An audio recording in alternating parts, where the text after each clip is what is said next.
Hello everyone. Cloze test में बेटा एक तो सबसे पहली चीज आपको याद रखनी होगी कि क्लोज टेस्ट में हमें understanding in English language develop करना पड़ेगा। अगर आपकी अंडरस्टैंडिंग सही नहीं है तो आपको मुश्किल होगा। इसीलिए इसको समझ के करना है और एक एक देखते जाओ और करते जाओ फटाफट। मैं आज इसको लोड भी कर दूंगी। बहुत जल्दी शुरू करो।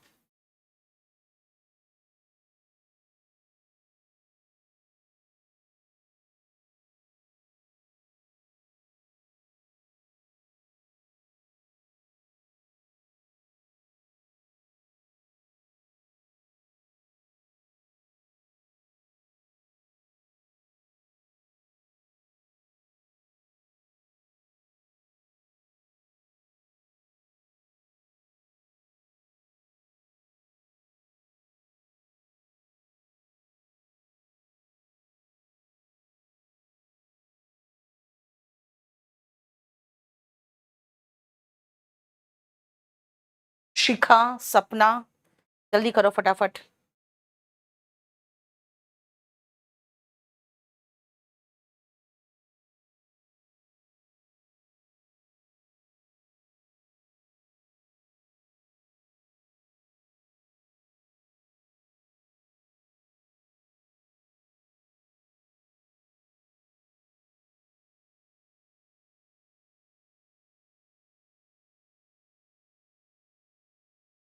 देखो, human life is dash a unique blessing. Human life को, इंसान की जिंदगी को माना जाता है कि एक बिल्कुल ही अलग हटके अपने जैसा सिर्फ एक ऐसा ब्लेसिंग है वो। अब इसके बाद हमें वर्ब का थर्ड फॉर्म चाहिए, क्योंकि ह्यूमन लाइफ मानता नहीं है बल्कि वो माना जाता है। ये एक्टिव वॉइस नहीं है, ये पैसिव वॉइस है। Is considered, which in turn depends on the dash of the self। कहते हैं ना, आप जब आध्यात्म की बात करते हैं तो कहते हैं अपने आप को पहचानो, है ना। आप कौन है पहले ये पहचानो, यानी अपने बारे में जानकारी हासिल करना, तभी तो ध्यान करने की बात की जाती है। यानी depends on the awareness of self. बेटा ऑफ द के बाद ऐसे भी हमें नाउन चाहिए, तो अवेयर तो होगा नहीं जो एडजेक्टिव है, नोन भी नहीं होगा जो वर्ब का थर्ड फॉर्म सेकंड फॉर्म है, थर्ड फॉर्म है। तो इसीलिए क्या होगा, अवेयरनेस होगा। Awareness of the self. He who is not aware of the self, आप देखो अवेयर लगा दिया, इसका मतलब है हमें अवेयरनेस की ही तो बात करनी थी। Aware of the self can neither have peace nor can he foster peaceful coexistence। जो अपने बारे में ज्ञान नहीं रखता है, ना ही वो पीसफुल हो सकता है और ना ही बाकियों के साथ एक शांतिपूर्ण को एग्जिस्टेंस, तुम भी जियो मैं भी जीऊं, है ना। लिव एंड लेट लिव, कहते हैं ना, जियो और जीने दो। पीसफुल को एग्जिस्टेंस बना के वो रख भी नहीं सकता। We have to link our soul with God. हमें अपने सोल को, अपनी आत्मा को गॉड के साथ लिंक करना पड़ेगा। And body with the physical world for substance, और बॉडी को फिजिकल वर्ल्ड के साथ, ठीक है। Dash the formless God is invisible to the naked eye, our mind often wanders wherever it goes। Dash the formless God is invisible to the naked eye। मतलब कह रहा है कि जो फॉर्मलेस गॉड है, गॉड क्या है, कोई फॉर्म का तो है नहीं, वो हमारे आंखों को दिखता नहीं है। हमारा माइंड ऑफन वॉन्डर्स, हमारा ध्यान हमेशा वॉन्डर करता है, ठीक है ना। वेर एवर इट गोज, मतलब जहां पर भी हमारा ध्यान जाता है वहां पे वो वॉन्डर करने लगता है, यानी कि वो बिल्कुल भटकने लगता है। किसी भी चीज की तरफ दिमाग जाएगा तो फिर वहां भटकने लगता है। अब देखो यहां पे आप अगर देखोगे तो सिंस और फॉर दोनों का मीनिंग सेम होता है, चूंकि, क्योंकि, लेकिन हम सिंस ही लगाएंगे क्योंकि यहाँ पे फॉर जो है, फॉर का मतलब भी सिंस होता है, लेकिन जब बीच में आता है तब, शुरुआत में सिंस, एज या बिकॉज, इन तीन में कोई आता, तो सिंस द फॉर्मलेस गॉड, ठीक है।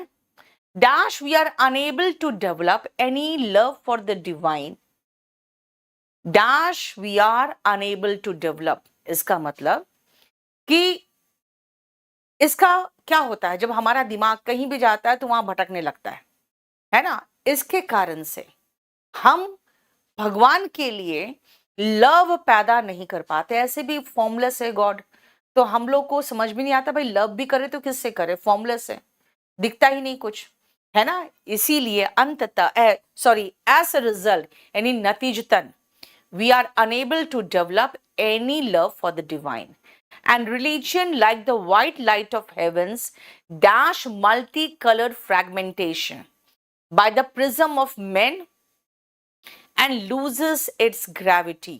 और रिलीजन व्हाइट लाइट का है, लेकिन इंसान में ये बट के ये अलग अलग कलर में टूट गया है ना। इसीलिए देखो अलग अलग धर्म बन गया। रिलीजन तो व्हाइट लाइट था, and religion like the white light of heavens breaks into, होगा टूट जाता है, breaks into multicolored fragmentation by the prism of men and loses its gravity.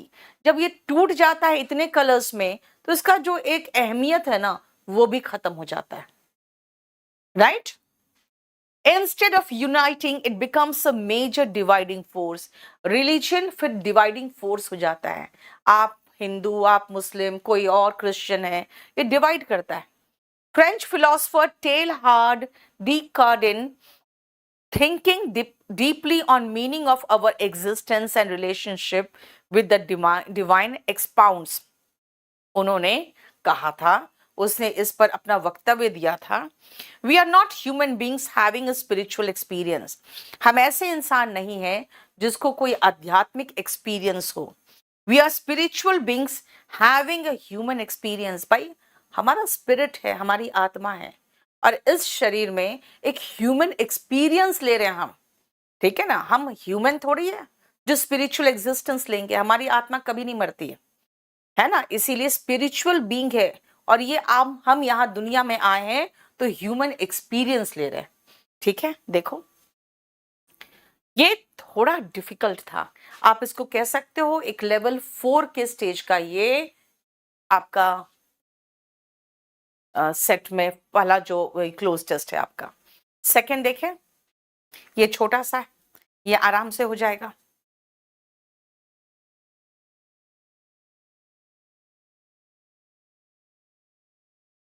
Harshita, रोज कम से कम बेटा 2 सेट प्रैक्टिस करो, ठीक है। प्रीवियस ईयर हो क्या किसी भी तरह का मॉक टेस्ट दो तो कम से कम प्रैक्टिस करो।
चलो शुरू करें।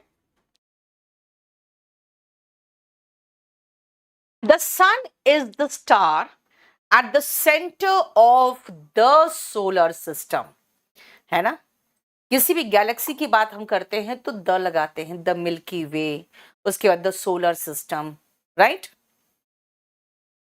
It is nearly perfect ball of hot plasma, लगभग ये परफेक्ट बॉल है, गोल सा बना हुआ है हॉट प्लाज्मा का।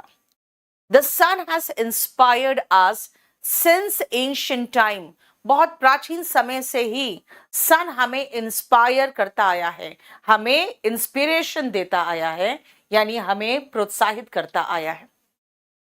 It's central to mythology and religion in dash around the culture. ये central है बिल्कुल mythology. बहुत सारे जैसे देखोगे सूर्य देवता का, हमारे बहुत सारे ऐसे धर्म ग्रंथ है ना महाभारत में. जैसे जो कर्ण था वो सूर्य का की औलाद था, है ना. तो देखो ये माइथोलॉजी का सेंटर है. कई ऐसे ऑल ओवर द वर्ल्ड में, and religion in dash around the world, religion in cultures around the world. बहुत सारी ऐसी सभ्यताएं हैं, है ना. जैसे हिंदू कल्चर में भी दिखेगा आपको, ग्रीक कल्चर में दिखेगा, ठीक है. It keeps our planet warm enough for living things to grow. ये हमारे प्लैनेट को इतना गर्म रखता है कि लिविंग थिंग्स जिंदा रह सके और ग्रो कर सके. It gives us light so we can see, हमें देखने के लिए रोशनी देता है. It is by far the most important dash of energy, most important source of energy, है ना. ये ऊर्जा का स्रोत है. It is about 100 times as wide as होता है. as plus positive degree plus as, है ना. as plus positive degree of adjective या पॉजिटिव डिग्री ऑफ एडवर्ब आता है, फिर as आता है. as कंजंक्शन का जोड़ा है, इसलिए उधर as है तो इधर भी as होगा.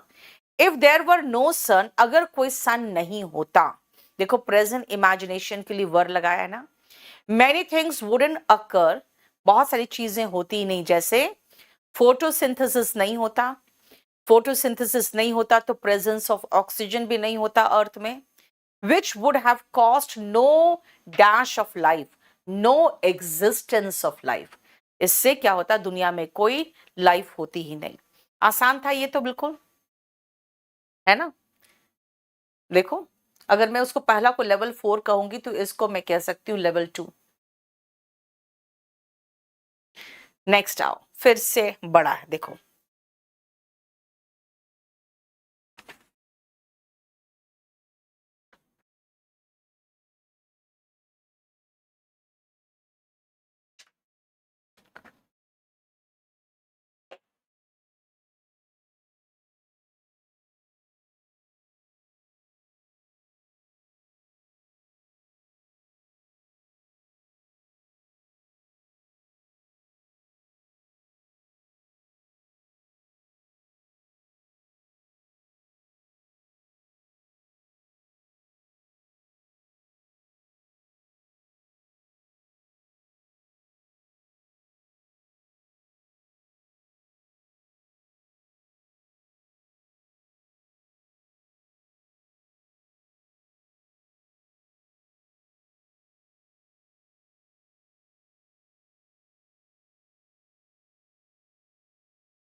हो गया. मिटिगेटिंग का मतलब होता है बेटा कम करना. यस विक्रांत. चलो देखो, global warming is one of the biggest environmental dash facing the world today. बेटा one of the biggest challenges है ग्लोबल वार्मिंग, है ना, ये बहुत बड़ा परेशानी है। कंसिक्वेंस का मतलब तो नतीजा होता है, अपॉर्चुनिटी तो हो ही नहीं सकता ग्लोबल वार्मिंग, है ना, बेनिफिट्स तो बिल्कुल भी नहीं है। अपॉर्चुनिटी का मतलब तो अवसर होता है, इसलिए ये चैलेंजेस है। Mukesh, very good. The primary cause of global warming is the dash of green house gases. ये जो ग्रीन हाउस गैस है उसका उत्सर्जन हो रहा है, यानी कि एमिशन। ग्रीन हाउस गैस जो निकलते हैं वो क्या कर रहा है, हमारे एनवायरमेंट को गर्म कर रहा है। such as carbon dioxide and methane into the atmosphere. These gases trap heat from the sun, causing the earth's temperature to rise. ये जो है ग्रीन हाउस गैसेस वो अर्थ के टेम्परेचर को बढ़ा रहा है। The dash effects of global warming are wide spread. जो ग्लोबल वार्मिंग के इफेक्ट से बेटा वो पॉजिटिव तो कभी हो ही नहीं सकते हैं ना, वो तो नेगेटिव इफेक्ट्स ही होंगे। इससे देखो, negative effects of global warming are wide spread. Wide spread मतलब बहुत बृहत है, right, right, and include more frequent and severe weather events. बहुत ज्यादा फ्रीक्वेंट इवेंट्स होने लगता है। जैसे अभी आप देख रहे होंगे उत्तराखंड में बार बार लैंडस्लाइड्स हो रहे हैं। तो उस क्यों हो रहे हैं, क्योंकि हम लोग एक तरह से देखा जाए तो पेड़ काट रहे हैं, जिसके कारण बारिश भी अधिक होती है। ये नहीं सोचोगे कि आप ग्लोबल वार्मिंग से खाली टेम्परेचर बढ़ता है। आपको एक और पैसेज देखोगे, शायद वो सीटेट का पैसेज है, उसमें है कि बारिश भी बढ़ जाती है। ठीक है। Rising sea levels and the loss of biodiversity. बहुत सारे ऐसे जानवर हैं जो थे अब नहीं है, क्यों, क्योंकि उनका लॉस हो चुका है। Many governments and organisations have implemented dash to reduce greenhouse gas emission। बहुत सारे ऐसे रेस्ट्रिक्शंस लगाया है, ठीक है ना, और उससे रेस्ट्रिक्शंस इंप्लीमेंट किया है ताकि ग्रीन हाउस जो गैसेस है, रेस्ट्रिक्शंस नहीं होगा, पॉलिसी होगा, क्योंकि यहाँ पे कानून की बात हो रही होगी।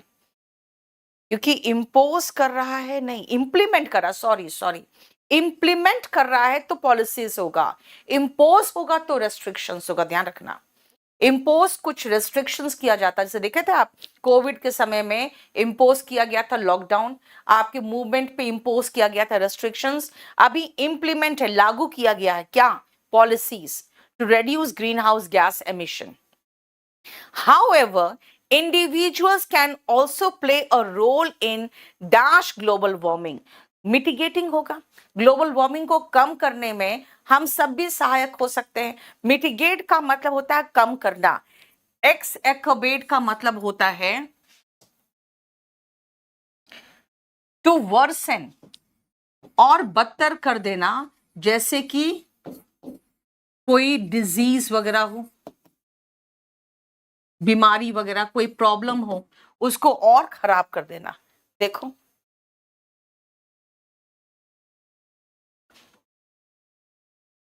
Very good.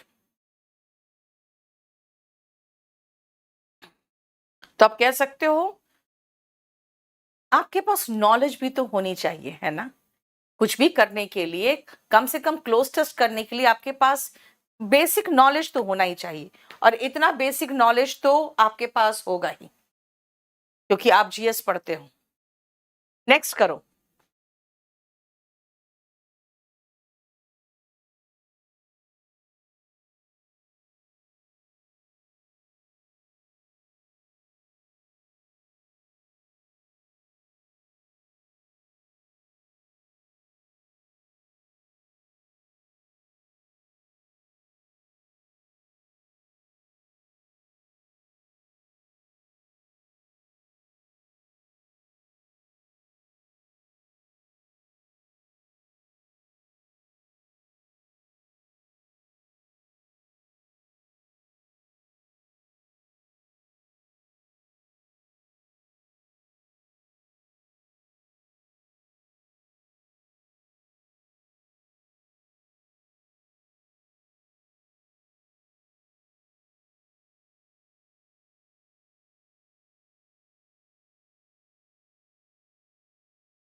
Learning a new language can be challenging.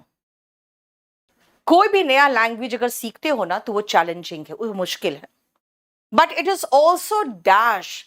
लेकिन अगर आप सीख लेते हो बेटा तो रिवॉर्डिंग भी तो है ना। अगर आप कोई नया लैंग्वेज सीख लेते हो आपको तुरंत ही ट्रांसलेटर का जॉब मिल जाता है, तो रिवॉर्डिंग भी तो है। It can open up new opportunities, बोल तो रहा है नया अपॉर्चुनिटीज मिल जाता है आपके कम्युनिकेशन एंड कल्चरल एक्सचेंज में। तो नए अपॉर्चुनिटीज मिल जाते हैं कम्युनिकेशन में। आप कल्चरल एक्सचेंज कर सकते हो, जापानीज भाषा सीख जाओगे तो जापान के कल्चर से वाकिफ हो जाओगे, राइट।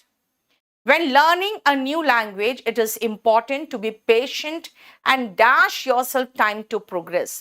भाई अगर कोई भी नया लैंग्वेज सीखना है ना, you will have to give yourself time. तभी कोई भी नया स्टूडेंट आता, मैं कह देती हूँ कि तुरंत रातों रात कुछ भी इंप्रूवमेंट का आप एक्सपेक्टेशन मत करना।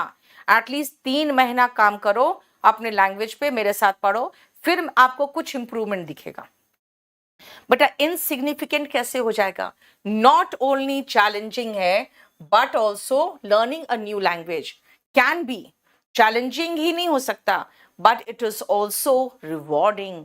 लेकिन ये रिवॉर्डिंग भी है। इनसिग्निफिकेंट का मतलब है जिसका कोई इंपॉर्टेंस ही नहीं है।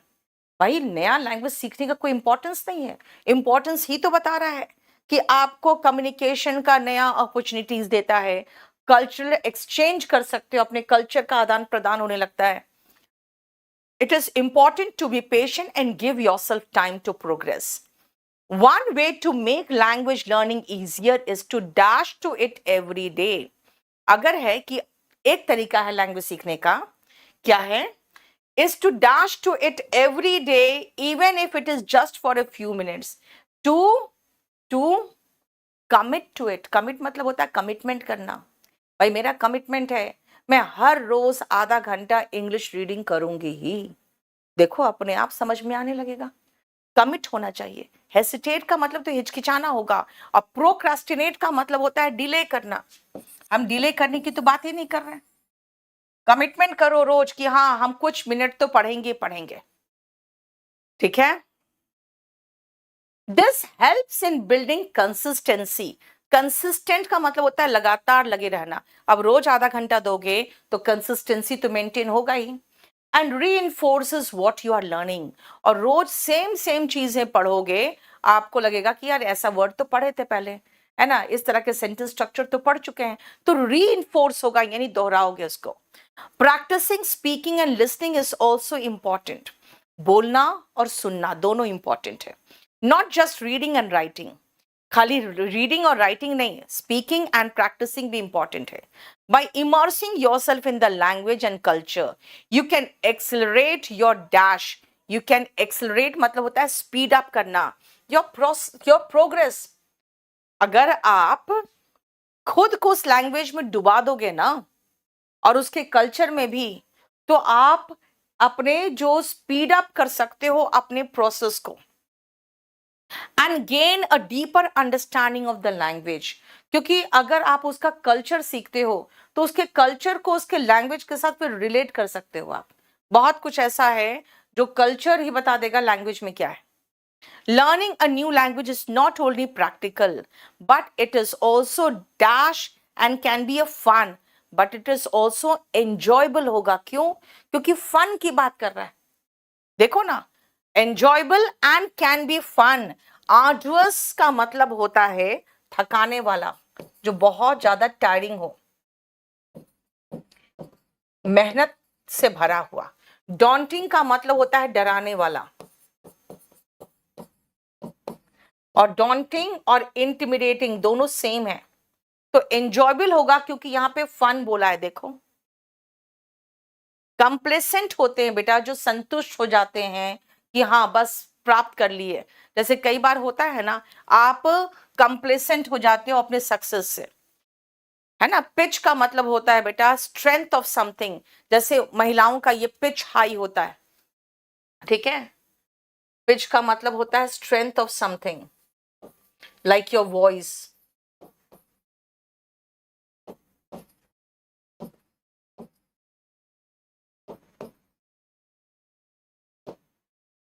ठीक है, कंप्लेसेंट होते हैं, satisfaction of what you have.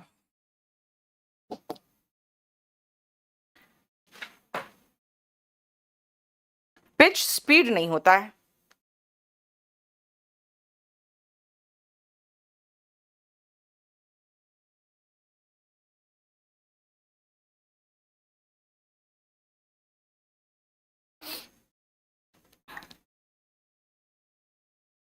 जब आप सेटिस्फाइड हो जाते हो जो आपके पास है, जितने सक्सेसफुल आप है, तो कंप्लेसेंसी आ जाता है आपके लाइफ में। और कंप्लेसेंट हो जाओगे तो सीखोगे कैसे नया लैंग्वेज। ठीक है बेटा, हमें चाहिए वो जो एकदम बेस्ट ऑप्शन हो। नेक्स्ट आओ,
हो गया।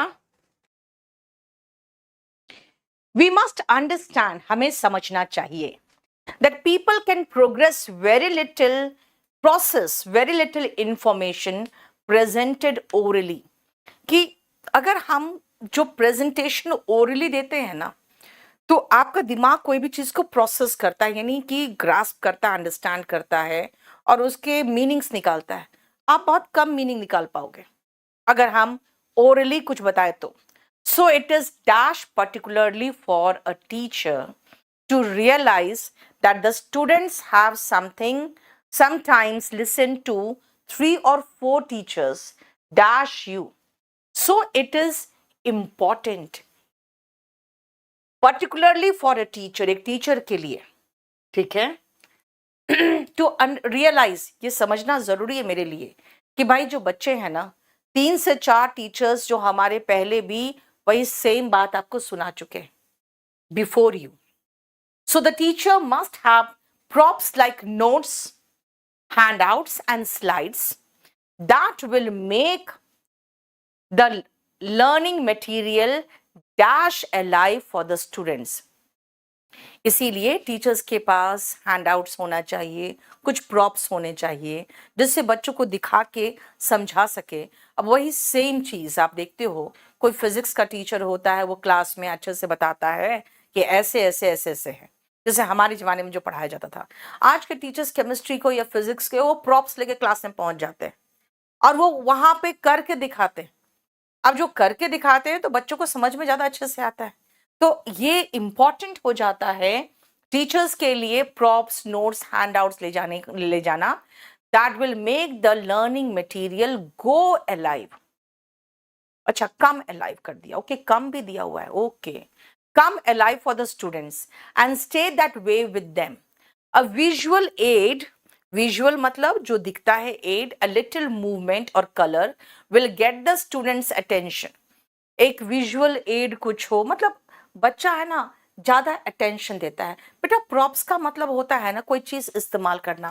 देखो कि डांस में कहेगा ठीक है तुम प्रॉप्स कुछ इस्तेमाल करो, तो देखना फिर वो लोग कुछ कुछ लेके जाएंगे, है ना। चाहे वो एक चक्री सा लेके चले जाए, चाहे जैसे डांडिया में कुछ लेके चले जाते हैं डांडिया खेलने के लिए, वही सब प्रॉप्स होता है। तो टीचर भी ऐसे ही कुछ लेके जाए क्लास, तो ज्यादा बच्चे खुश होते हैं, अटेंटिव होते हैं, क्योंकि सब कुछ उसके सामने अलाइव आ जाता है। A visual aid, a little movement or color will get the students' attention. Another important thing to dash is that long, complicated sentences spoken fast are simply too difficult for students. कि एक और दूसरा important बात है, ये realise करने के लिए आपको समझ टीचर्स को समझना चाहिए कि हम लॉन्ग सेंटेंसेस अगर बोले, कॉम्प्लिकेटेड सेंटेंस बोले और फास्ट बोले, तो ये बच्चों के लिए समझना बहुत मुश्किल हो जाएगा। It is therefore dash to use short sentences that make sense to them instantly. It is therefore क्या होगा बेटा, एडवाइजेबल होगा, कंपल्सरी थोड़ी है। अब मैं चाहूं लंबे सेंटेंसेस बोलूं, कोई मेरा कुछ बिगाड़ थोड़ी लेगा, लेकिन एडवाइजेबल है। छोटे सेंटेंसेस बोलूं, खत्म हो गया, फुल स्टॉप लग गया, आपको समझ में आ गया, सेंटेंस पूरा हो गया, तुरंत दिमाग उसको प्रोसेस कर लेता है। ठीक है, क्या बोल रहे हो? स्टे अलाइव, बेटा स्टे अलाइव तो जिंदा रहना होता है। कम अलाइव लगाया है, हालांकि गो अलाइव भी हो सकता था, लेकिन कम अलाइव ठीक है, जैसे एक जिंदा हो जाने की बात हो रही है। कम अलाइव ज्यादा अच्छा ऑप्शन था। ठीक है, नेक्स्ट छोटा सा आ गया, देखो।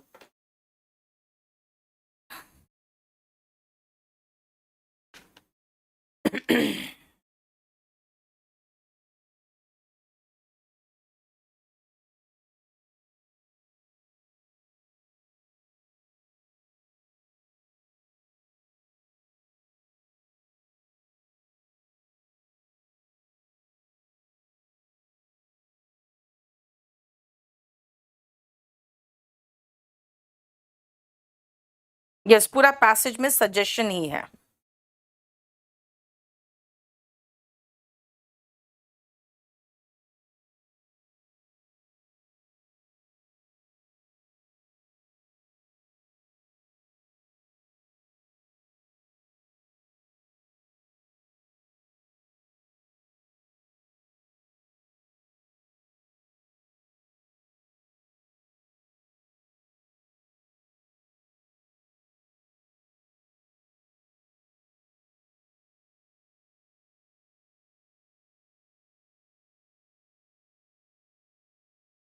Ambition is a vital ingredient for success.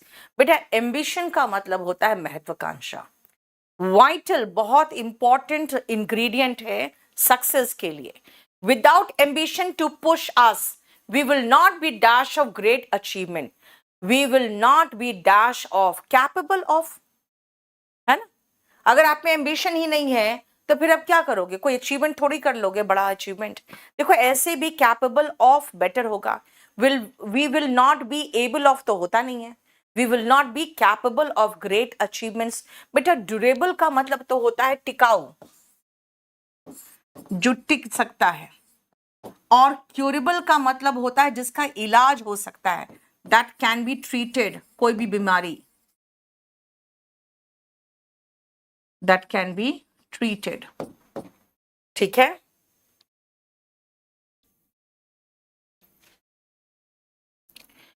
we all need that special something dash ourselves within ourselves। वो कुछ स्पेशल चीज है जो हमारे अंदर होनी चाहिए, जो हमें एम्बिशियस बनाता है और फिर हम कुछ पाने के लिए मेहनत करते हैं। that special something within ourselves to give us the will power to reach higher goals। हमें वो विल पावर देने के लिए ताकि हम और बेहतर गोल्स को प्राप्त कर सके। dash we imagine ourselves capable dash than we imagine, मतलब हम ऐसे गोल्स को प्राप्त कर सके जो हम जितना इमेजिन करते हैं ना, उससे ज्यादा बड़ा गोल than we imagine to give ourselves the way to reach our higher goal. बेटा हायर कंपैरेटिव डिग्री है, कंपैरेटिव डिग्री के साथ than आता है, आपको पता होना चाहिए. ourselves capable, कैपेबल के साथ preposition of आता है, यहां पर भी वही सेम चीज था. Yet ambition dash money and fire is a good servant but a bad master. लेकिन फिर भी ambition बाकी पैसा और फायर की तरह ही एक बहुत बढ़िया नौकर है, लेकिन बहुत ही खतरनाक मास्टर है. Yet ambition like money and fire, money और फायर की तरह ही है ना. मनी भी जब तक काम में लाओगे बहुत अच्छा सर्वेंट है, सर पे चढ़ेगा तो बर्बाद कर देगा. शिखा बेटा वो प्रैक्टिस पर डिपेंड करता है. एनीवे अगर आप अच्छा प्रैक्टिस करोगे, आपसे जो गलती होगा इसका मतलब है ज्यादा संभावना है बाकी से भी हो सकता है. अब देखो ये कितना बड़ा सा है.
हो गया. थोड़ा सा डिफिकल्ट है ये क्योंकि ये बड़ा है.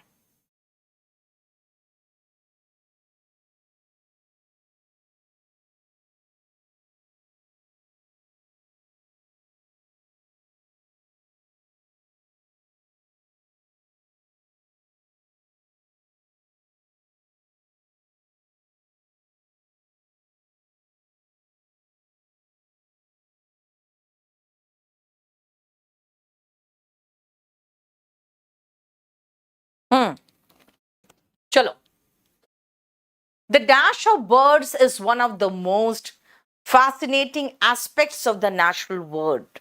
आप देखो जरा ध्यान से, अगर हम बर्ड्स की बात करें तो आप बर्ड्स का जानते हो डाइवर्स, बहुत ज्यादा डाइवर्स है बर्ड्स यहाँ पे. और याद रखना कि आप जब बर्ड्स की बात करते हो तो डाइवर्सिटी इन प्लांट्स लाइफ या डाइवर्सिटी इन एनिमल्स किंगडम की बात करते हैं हम. यानी कि इतना ज्यादा डाइवर्सिटी है. अब आप कहोगे असॉर्टमेंट, तो बेटा असॉर्टमेंट कोई भी चीज का है ना, जैसे मिला जुला के कुछ खाते हैं ना, वो असॉर्टमेंट हो जाता है. आप लिखना चाहो तो मीनिंग लिख सकते हो, मैं लिखवा देती हूँ.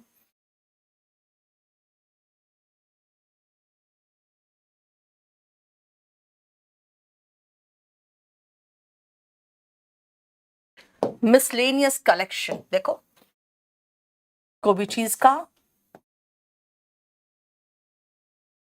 Miscellaneous collection of things people, ठीक है। कांस्टेंट का उल्टा वेरिएबल होता है, आपको पता है।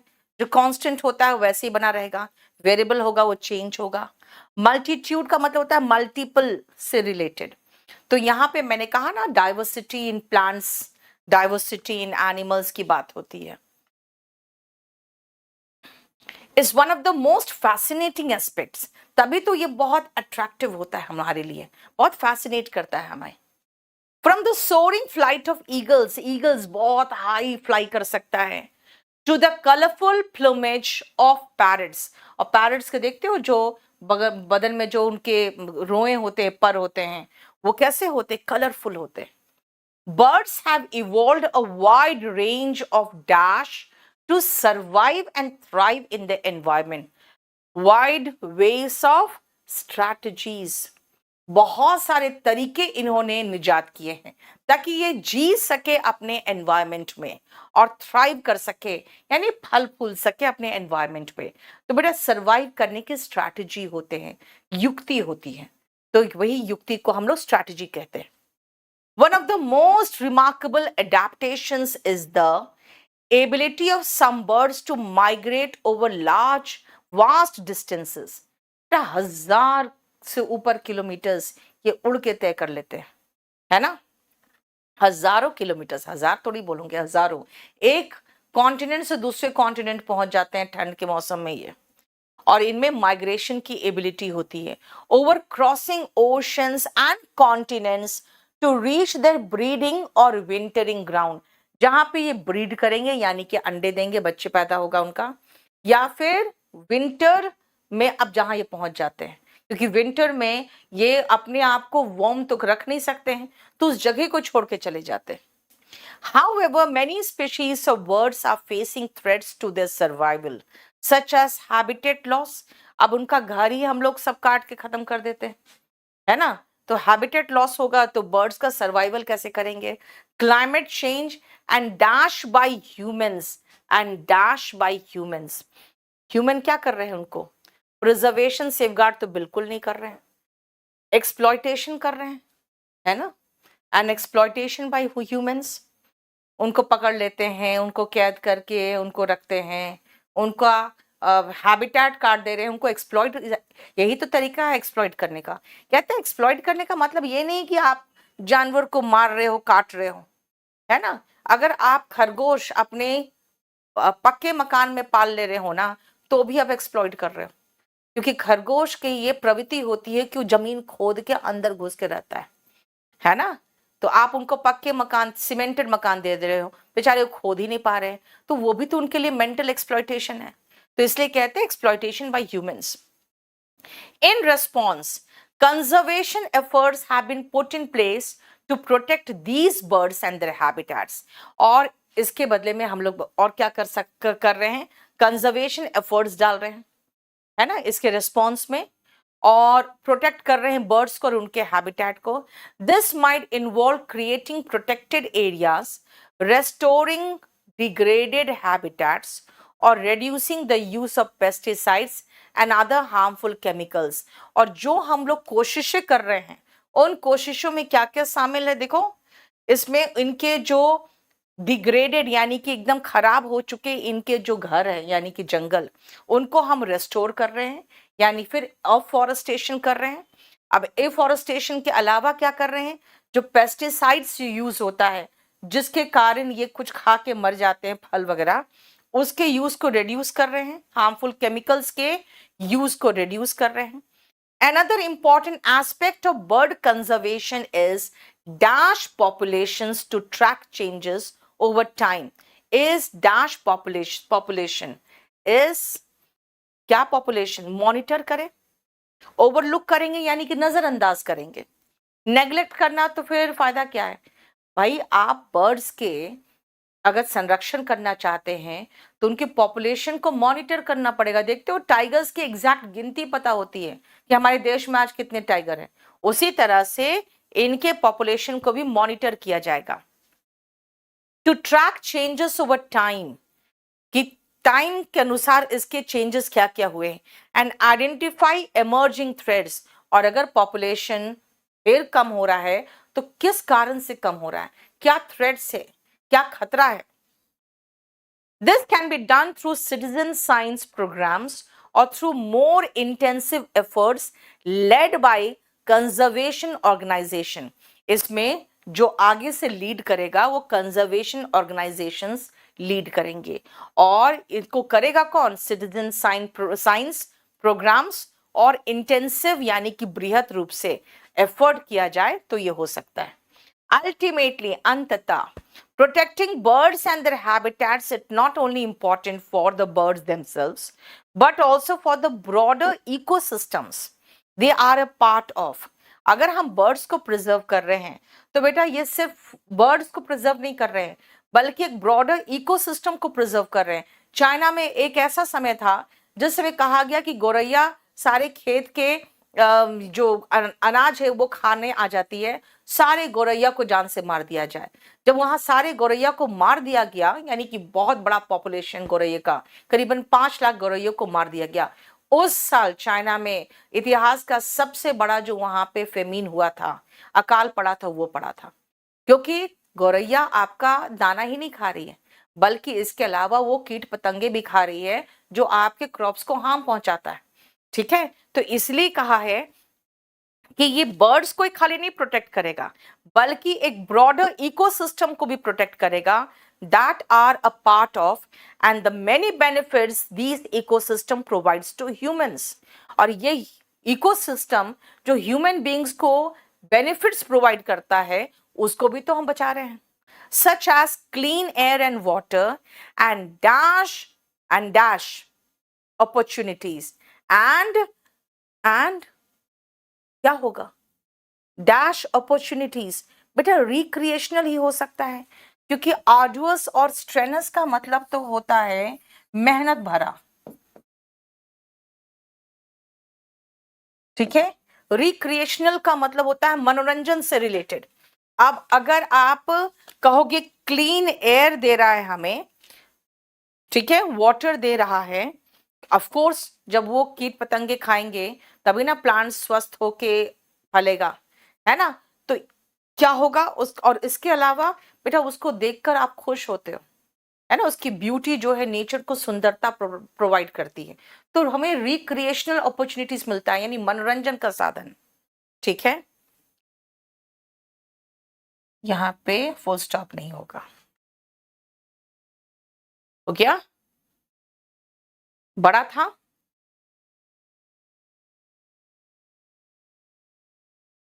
एक इतना बड़ा एक इतना छोटा, कम से कम साइज तो बराबर रखे, इसलिए तो इतना ज्यादा नॉर्मलाइजेशन हो जाता है.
Red Wing had read Dash, that one of his favorite writers, Emmett Hemingway, had been asked what was the best Dash for a novelist. Red Wing ने कहीं पढ़ा था. Red Wing had read somewhere that one of his favorite writers, Emmett Hemingway, had been asked कि एक बार उसका जो favourite writer है यानी जिसका नॉवल वो ज्यादा पढ़ता था उसको कहीं पूछा गया what was the best dash for a novelist, what was the best dash for a novelist, क्या होगा बताओ. he said an unhappy childhood, कहा कि बेस्ट ट्रेनिंग क्या हो सकता है. मेडिकेशन मतलब दवा होता है ना. एक नॉवलिस्ट के लिए बेस्ट ट्रेनिंग क्या हो सकता है. उसने कहा अनहैप्पी चाइल्डहुड.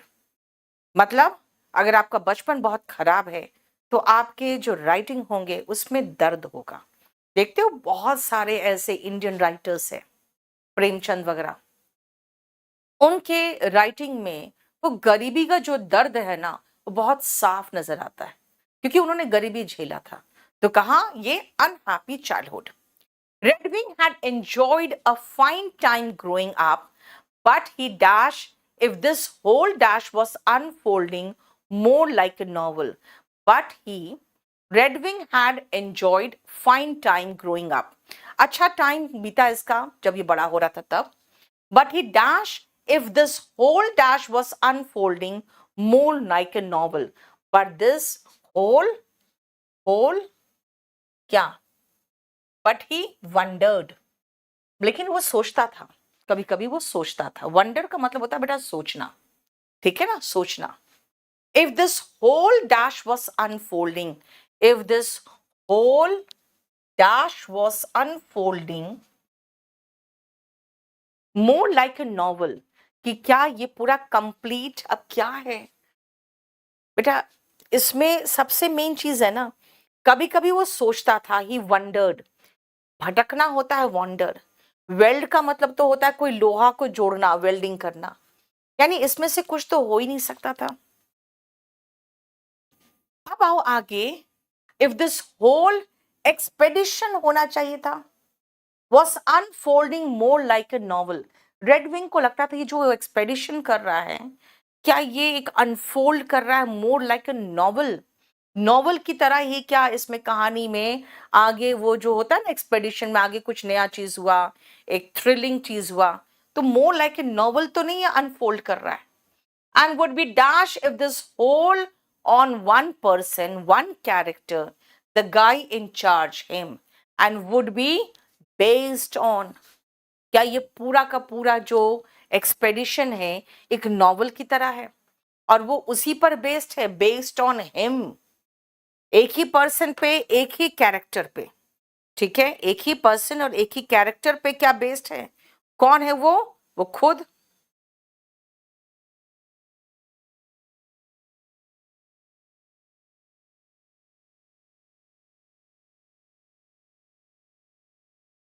क्लियर.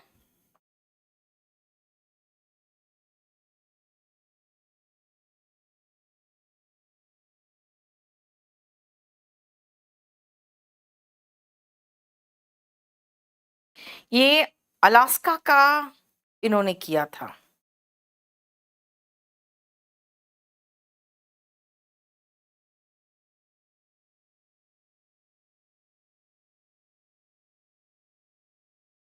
चलो,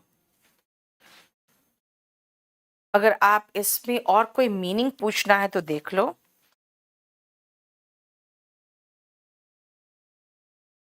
एक्सपिएशन का पूछ रहे हो. इसका होता है एटोनमेंट, यानी कि पश्चाताप.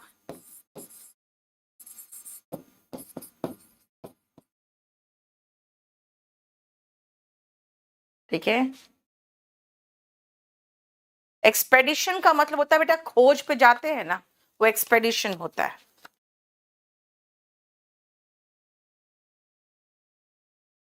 किसी चीज के खोज पे निकले हैं तो एक्सपेडिशन हुआ है.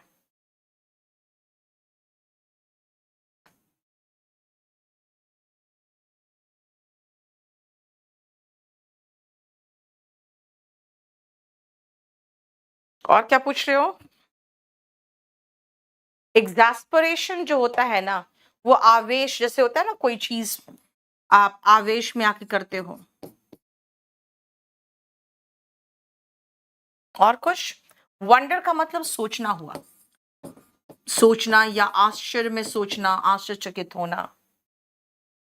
मेडिकेशन तो इलाज या दवा होता है, दवा। और कुछ?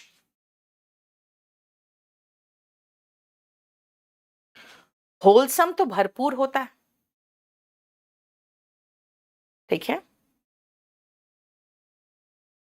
May be you got a happy childhood and then an unhappy adulthood and that's how novels worked. फिर उसको लगा कि भाई जरूरी नहीं है कि हैप्पी चाइल्डहुड हो तो हैप्पी वो आपका वो भी हो, है ना, एडल्टहुड भी हो। नेक्स्ट आओ, 9th नंबर। कल शाम को 6 बजे मैं कुछ वोकैबलरीज कराना है, कुछ इडियम्स वगैरह कराना है। अगर आप आना चाहो तो आ जाना।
चलो, अच्छा 6 बजे रीजनिंग की क्लास होती है मोहित सर की।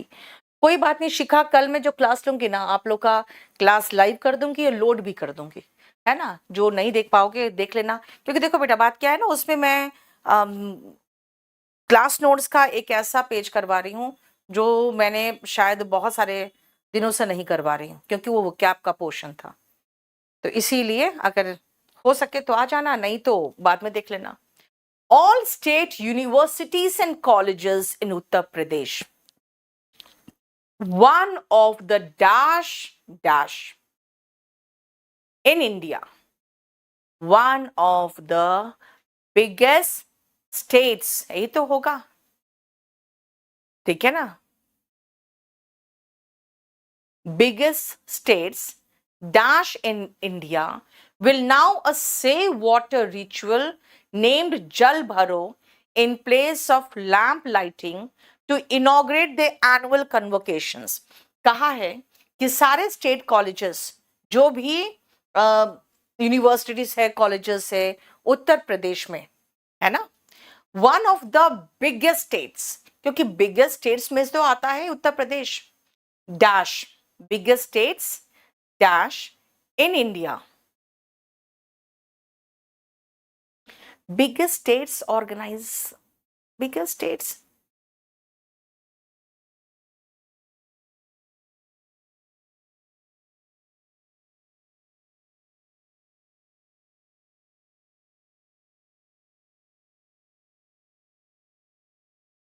मैनेजमेंट होना चाहिए था, क्या लगा दिया है, और बीच में ना फुल स्टॉप कहीं भी लगा देते हो तुम लोग, उससे क्या होता है, मीनिंग भी गड़बड़ हो जाता है। इन इंडिया के पहले कैसे आ जाएगा फुल स्टॉप?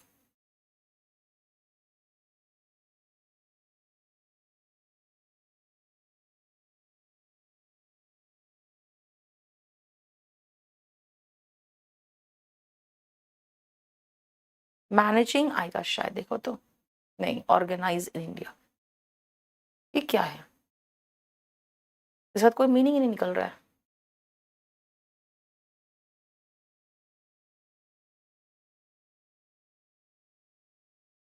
सेकंड का गलत है, कोई मीनिंग नहीं निकल रहा है। ऑर्गेनाइज्ड होना चाहिए था, या कुछ तो होना चाहिए था, ऑर्गेनाइजेशन होना चाहिए था, बिगर स्टेट्स। यहाँ पे सेकंड का ये गलत है, कुछ ओरिजिनल से देखो, चेक करो। Will now a save water ritual name जल भरो in place of lamp lighting. जैसे पहले क्या होता था ना, पहले क्या अभी भी होता है कि कोई भी फंक्शन होता है तो लोग दीप प्रज्वलित करते हैं। इनका कहना है कि नहीं, दीप प्रज्वलित नहीं, अब जल भरो करके एक हम रिचुअल, यानी कि जो लैम्प लाइटिंग होते हैं उसके जगह पे सेव वाटर, जिसका नाम जल भरो होगा, उसको हम लोग यूज करेंगे इनॉग्रेट करने के लिए, कोई भी एनुअल कॉन्वोकेशंस होंगे उसको करने के लिए, ठीक है। The governor of the state, who is also chancellor of state universities, instructed that every university and college in the state should install rainwater harvesting plants on its campus. उन्होंने कह दिया है हर कॉलेज को, हर यूनिवर्सिटी को कि अपने जगह, अपने यहाँ पे आप रेन वाटर हार्वेस्ट का प्रबंध शुरू कर दो, और वही होगा। जल भरो सिग्निफाइज डैश, जल भरो क्या सिग्निफाइज करता है, डैश, द विजन ऑफ जल शक्ति, यहां भी फुल स्टॉप नहीं होगा, सिग्निफाइज क्या,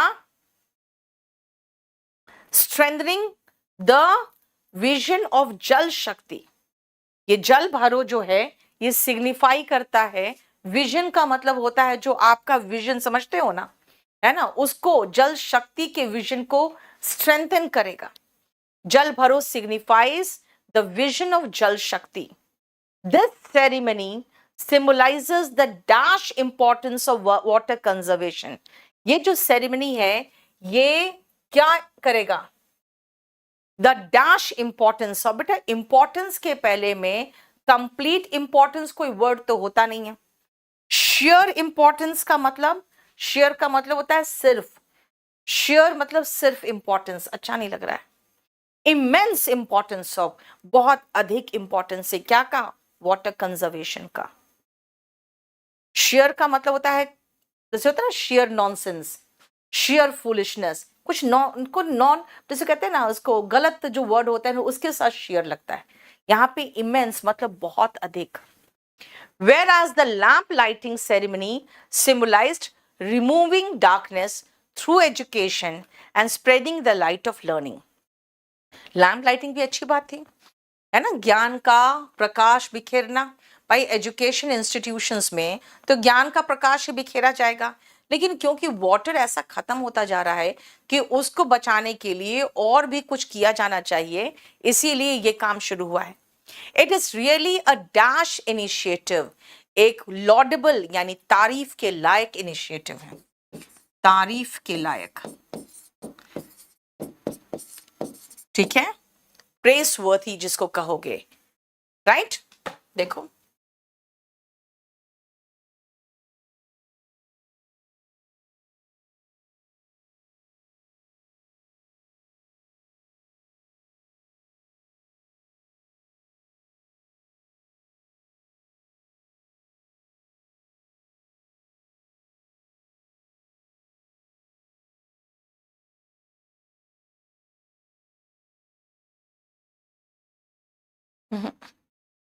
सेकंड जो है ना, ऑर्गेनाइजेशन वर्ड भी फिट नहीं हो रहा है, इसीलिए इसको एक बार देखना पड़ेगा कि एक्चुअली ओरिजिनल में है क्या।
चलो,